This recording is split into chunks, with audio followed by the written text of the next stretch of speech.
Back again with the car that started it all. My original RC10 Buggy. This is the one that got me into the hobby, and it's the people along the way I met that got me where I am today.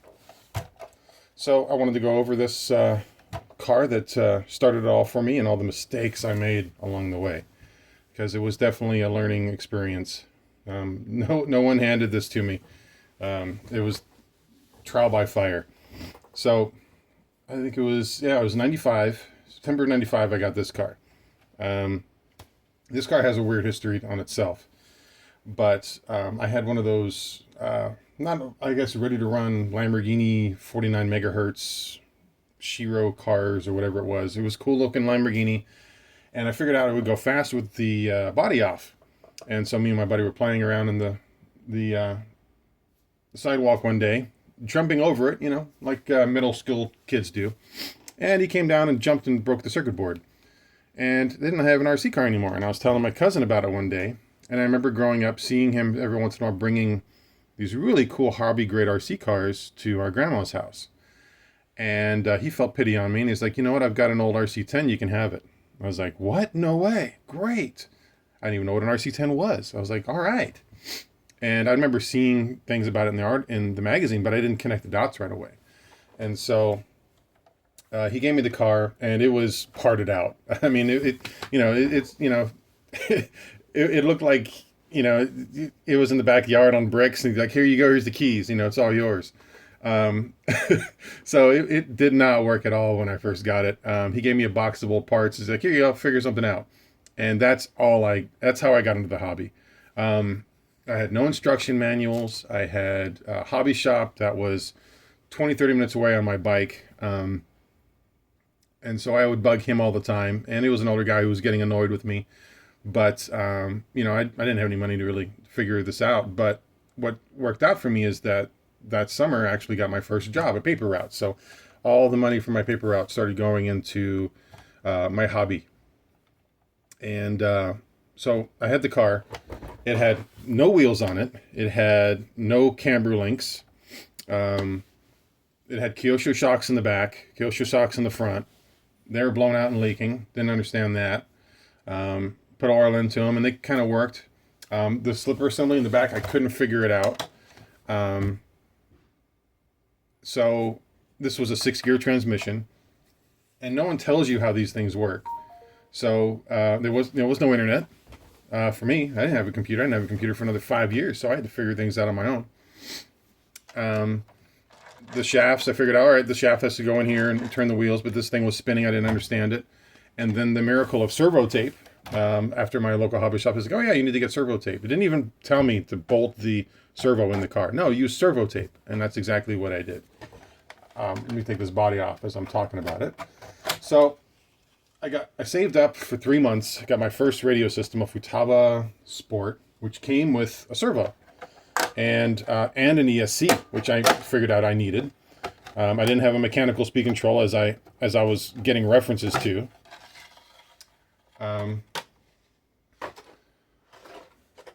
So here's the car, and this is how it was. And I've had an opportunity. I've rebuilt this car so many times now, but this is the actual chassis that came with it. It was cut away in the front, which is why I didn't understand that it was associated, because they ground that away. Apparently, that was one of the tricks at the time to lightening out your car. This hole that was put in the side of the chassis to help you take out that screw for your servo saver, get that out going. Multiple holes all over the chassis to kind of help. It was all gold, and then I painted it a few times. I've put new bulkheads in here now. It's on like the second or third bulkhead in the back. I found some... I changed the ESCs over time as I blew them up, and I finally found this nice 410. 410's been in here since. I just put some shoe glue to keep the on and off switch in here. Running the second gen Futaba AM RP R12 R122JE receiver. But when I first mounted this in here, I didn't have these little servo mounts. I didn't understand what that was. I used servo tape. This was already trimmed away to kind of save weight. I had the old steering that had a bunch of slop in it, so that's how I learned how to drive. I didn't even have these. I had some other ones. I had Throd the hobby shop actually sold me rod, and I had to have my dad help me cut the rod and screw these on. And if you were wrong, you had to take it off, trim a little bit more, adjust it, pop it back in place. It was not a turnbuckle. And this was 95. I mean, this was, I was experiencing the pains of RC 10 years after all of this had been developed. I didn't I'd done models before, but I'd never done a radio control car. So I didn't understand how to change the color, and I didn't like the white parts. So knowing, I had model paint, I painted all the arms silver, and I was so happy with the job I did with it.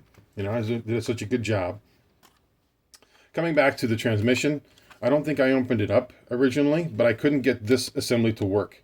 And I didn't know how the slipper plates and all that worked, and the hobby shop didn't tell me. I didn't want to feel like so much like an idiot. So I used servo tape and stuck it all together and just sandwiched it in. My dad's like, yeah, that'll work.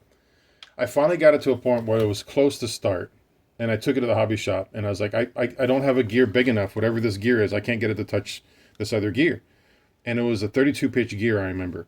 And the hobby shop tried to hold back a laugh, and he went off the shelf and found like this 18-tooth 32-pitch gear, and I put it on there. I ran it home. And, by then I'm getting a battery in 1 month. I'm getting the ESC the next month. It took me months to get this car working, and I really wanted to see if I could create this thing and make it run again. That was my struggle freshman year in high school. I was trying to get this thing to run, and I think, a few months in, I finally was able to start it, and I had this huge smile on my face of accomplishing the goal of actually making this thing run for the first time. I had an old clapped out Tamiya motor, but it was so overgeared. It was incredibly fast. I got in a timer charger. I think I had one that was in a box of parts that was given to me. My dad helped me with the connections, and I had a dynamite red battery pack, I think, that I was able to sandwich in here right between my servo-taped servo in the front.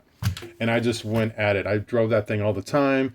I'd come in, I'd tune it again 15 minutes. It wasn't enough. I'd tune it like 20, play with 25. Oh, okay, battery's too hot, take it off.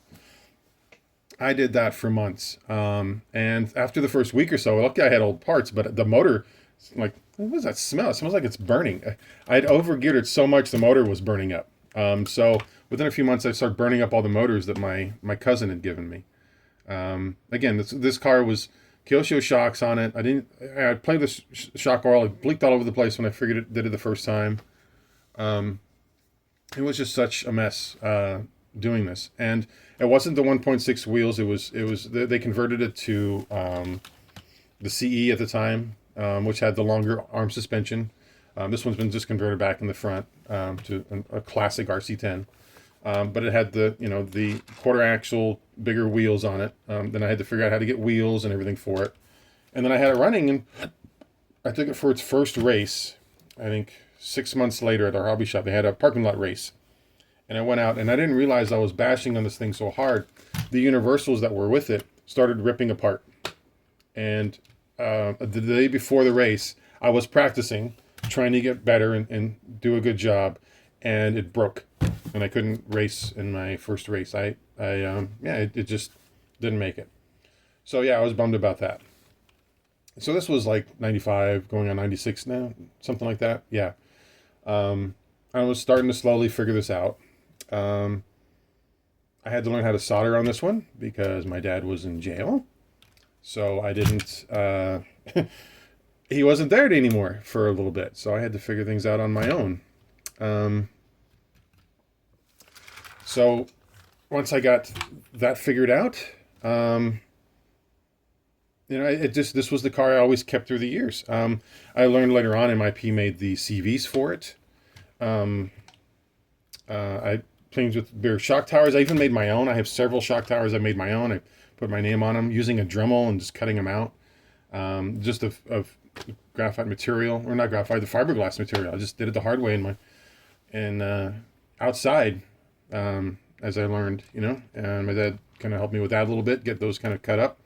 The first time I wanted to dye the parts, I wanted to dye them all black after figuring out, like, I wasn't supposed to paint the plastics. I was supposed to dye them.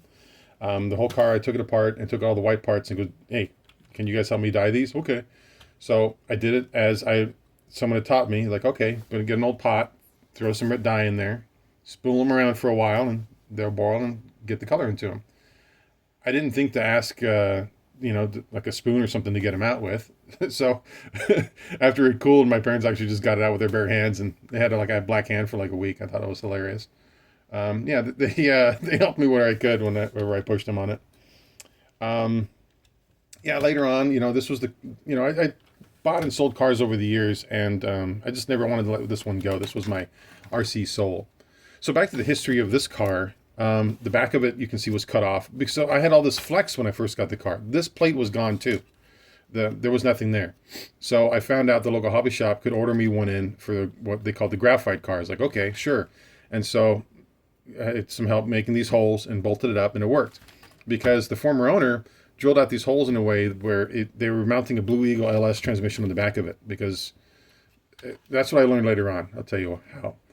But, these holes are too big for a Stealth on this original chassis. And you can see this chassis is kind of warped. It is not straight.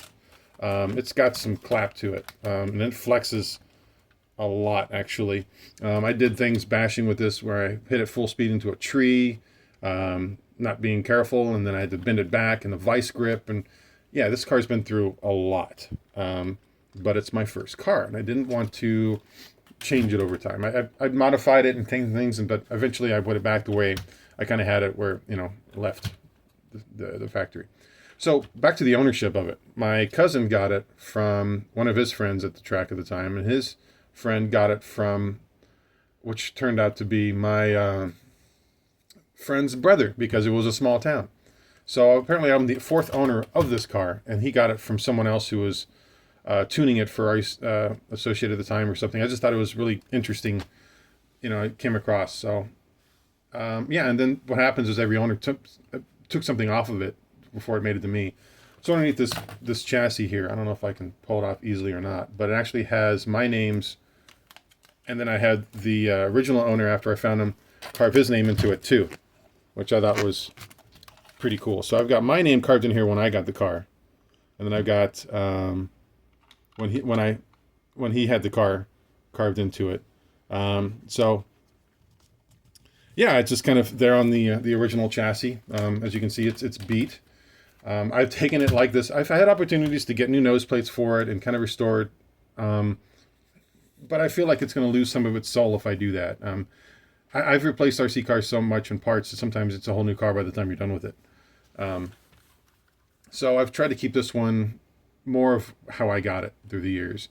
And after all the racing I've done locally and other ones through the years, this is the one I wanted to actually race. And go, okay, I raced this car.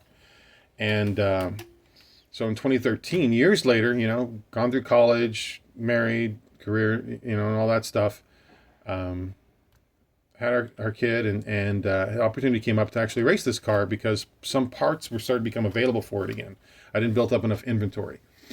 So I took this car with a bunch of backup parts. I think this was 2013 or so, to a Top Gun race at SDRC. I did a practice session that April and broke it on this huge back carpet wall ride they had before coming on the straightaway. I mean, the things they did, OSHA would not approve today at that track. I mean, a straightaway that goes off to a curved carpet that goes over an ADA driver's stand and comes back on the straightaway, it was nuts. And it was like, it was steep. It was, like a 45-degree, 60-degree incline. And I was going on it, and it just hit the throttle at the wrong point, and it fell and broke a part that I didn't have. I was like, okay, I need to start stocking up for parts. And that was April of 2013. I came back that July and raced it. And I think I raced just 17.5. I did okay. I have to go back and look at the results. I think it was B or C main with the original transmission, original 6-gear. And Cliff Lett came by, and I wanted to get a picture of him with it. So he actually snagged the picture with me for a moment, just to kind of show him this beat-up old clapped-out car I was racing with. And it was different configuration, and then but it had 2.2 wheels and everything on it.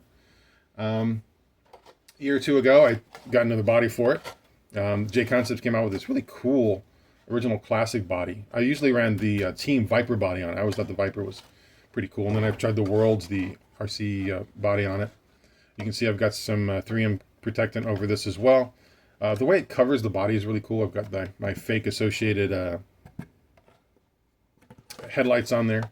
And of course the the logo from the 93. Dropped it on there. Just a simple paint job, trying to keep it simple and not bleed. And it just fits the car really well, and it's not overly heavy. It's lightweight, so it just drops in there. I mean, everything I learned on RC, I learned from this car, and a lot of you can probably go back to some point of where you started at. And I'm starting to appreciate too how hard it was sometimes to get the right information and how we kind of hoard information in our hobby.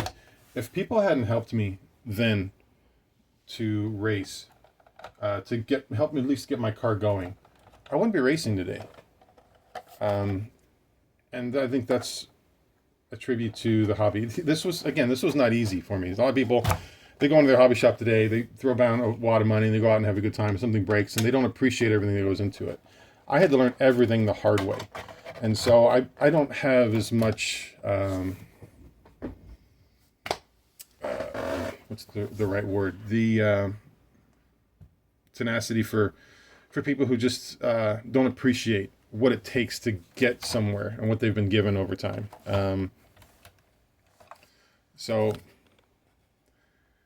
If you see a local racer, try to give them the right information, try to help them out, because that was me. That's why I started these videos, is I realized I was starting to hold on to a lot of information that maybe others could benefit from. So if I shared the information, it would help others as well. Get along with my experiences with it. Driving this thing, now I usually just drive it up and down the street for fun. I've got a 410 ESC, as you saw on there. I think right now I've got a motor I actually got in trade. Can't tell you the brand of it offhand, but I know Reedy has some 19 turns I've been using in another brushed car of mine. I've got an incredibly long antenna on this thing. This was the original antenna. Look at that thing. And so I cruise it. I have taken it to hobby action every once in a while. Just kind of cruise around and practice with it, seeing what it can do. Seeing if it gets hot. I'm usually, pretty heavy in the throttle at that location. But this is a race car, and you can tell this is no shelf queen. I mean, this thing is beat. That's why I've kind of had to put my own fake AE logo on here, is why they dremeled away the chassis, the front logo on it. But this is the reason I'm got into RC. This is the reason I stay into RC. So I hope you enjoyed an overview of my very first RC10 buggy.